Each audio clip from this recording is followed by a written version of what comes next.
When you study Jimmy's history, you see that he was very young when he came to the realization that this is what he wanted to be. Being in contact with music at a young age, that's why most creative forces usually is with the young people, because they'll take the chances, they'll experiment, and music is always forever young. And so that's why it likes to experiment with those who are experimental. And I was in the Army for about 13 months, because I got tired of that. It was very boring. And so I pretended that I hurt my back, and I really did break my ankle, so I got out like that, So I started playing around all over the South. We had a band in Nashville, Tennessee, and I got tired of playing in that because, they don't want to move anywhere. They just want to stay there. So I started traveling around. I went to New York and won first place in the Apollo Amateur Contest, $25. So many artists that come to the Apollo Theater, a lot of times they are background singers or members of a band, and the Apollo Theater gives them such love and such confidence that sometimes they step out on their own. Right. He was one of those brothers that was so gifted. All the best wanted him. The Isley Brothers, twisting shop. Asked if I like to, play with them, so I played with them for a while.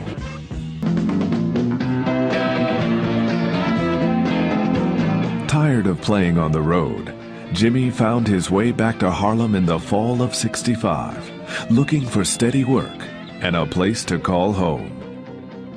We were living here at the Park West Village when we first met Jimmy. This is the first place he could call home because he was living in hotels and spots like that. Yeah, and this was the first place that Jimmy really called home. We were all young and we were all trying to get our lives in order, and he was getting his life in order. He was getting his music together, and this is where it all started. Before Jimmy was the Jimi Hendrix, Jimmy was a poor black guy that came through Harlem, different look, bright-eyed, seeming like he had a lot of hope.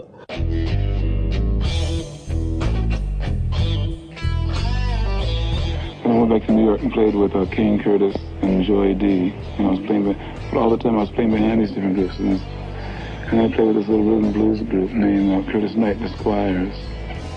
And I made a few records, arranged a few songs for him.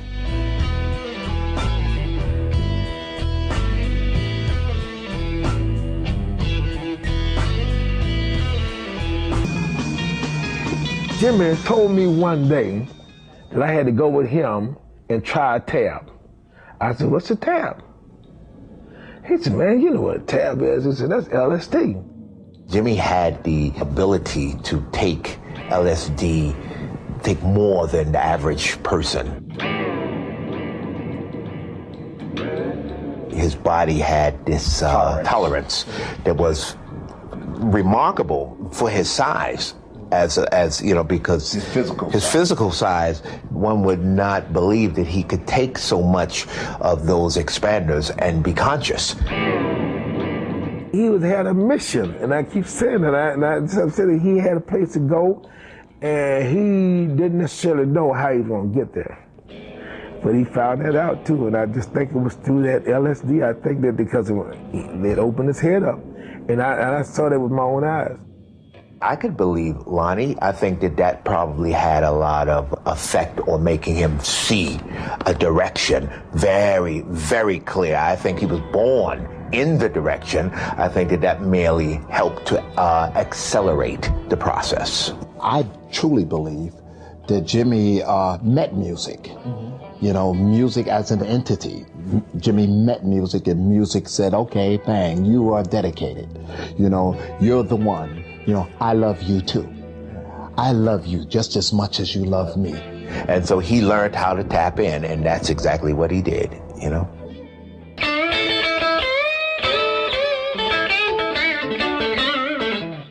He recognized at a very young age that you have to give yourself. You have to actually be a disciple. You have to be an apostle to the music.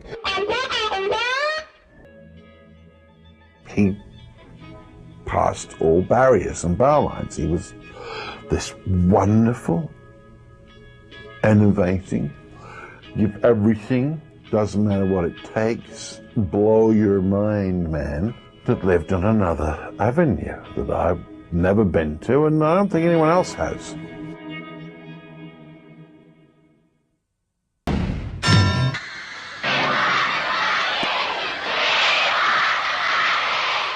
The average age of a Monkees fan is 9 years old, and like the parents were taking them, and the kids were crazy, you know, they were really digging it. It's like all the parents got very uptight about it and thought we shouldn't be allowed. When this ludicrous arrangement was speedily terminated, Hendrix became one of the highest earning acts in the country. We had about the average of about 300 gigs, you know, 300 jobs offered to us. So then we did a Fillmore, you know, in different little places, you know, like Washington, D.C., and some Cafe Go-Go in the village of New York, Hollywood Bowl in Central Park, you know, Ann Arbor, Michigan. When Jimmy returned, we were looking at a rock star and didn't even know it. Here's this guy dressed up in all of this regalia now and looking strange. It was different. And so we got to be happy to walk around with a rock star in Harlem. You know, it was fun walking around with a rock star in Harlem. We had the first rock star. By the time the Summer of Love was over, rock and roll had crowned a new prince. For the Jimi Hendrix experience, rock and roll stardom was a whole new world. A world that had no rules and knew no boundaries. A world that rotated on a cycle of excess at a speed that was hard for even Jimmy to keep up with. From this point on, there was no slowing down and no looking back.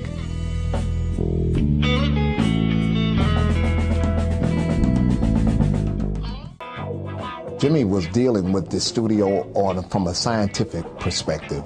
He went in and he knew what he wanted. He knew who he wanted to use. He had people that he would gravitate to, and he said, hey, okay, if he would run into certain people, take them straight to the studio. Work round the clock. I remember he used to speak on sound research.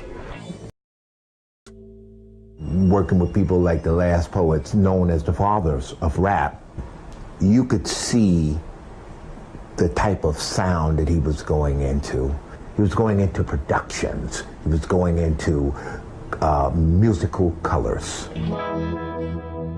Like we've been working so hard, we've been going through a lot of changes in the last 2 years. That's why we haven't released anything for a while, because like there's too many people trying to work with our image instead of listening to the sounds. We're in the process of trying to make our music into a religious, I mean, it's already spiritual anyway, and we want it to be respected as such. We were doing a lot of work down at the Electric Lady studio, and we kind of felt as though him moving around at that time was kind of inconvenient, because we wanted to try and get as much stuff down on tape as we possibly could.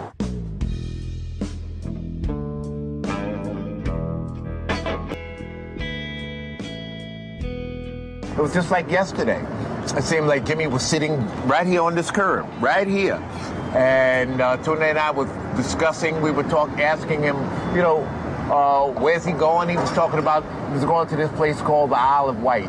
He said, after I come back, then I'll meet you on an island in the South Pacific. We said, what's the name of the island? He said, Pango Pango. I'll meet you in Pango Pango.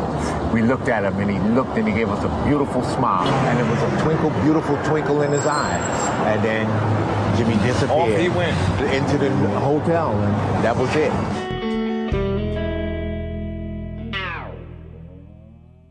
Bella Godiva was Michael Jeffries' publishing company, and Jimmy really, it was supposed all the writing. He was doing all the writing. And he was not benefiting from any of the work that he was doing.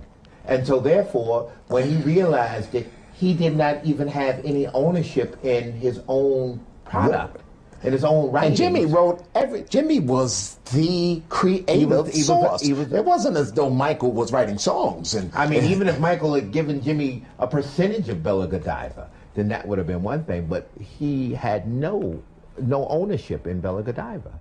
If Michael Jeffries would have taken care of him and he wouldn't have been just a product and treated him the way he did and made Jimmy happier, In only 4 years, Jimi Hendrix created a body of work that revolutionized the art form. To this day, Jimi's message and his mastery of the guitar remain awe-inspiring. The music of Jimi Hendrix lives forever and will always be a testament to the power of love.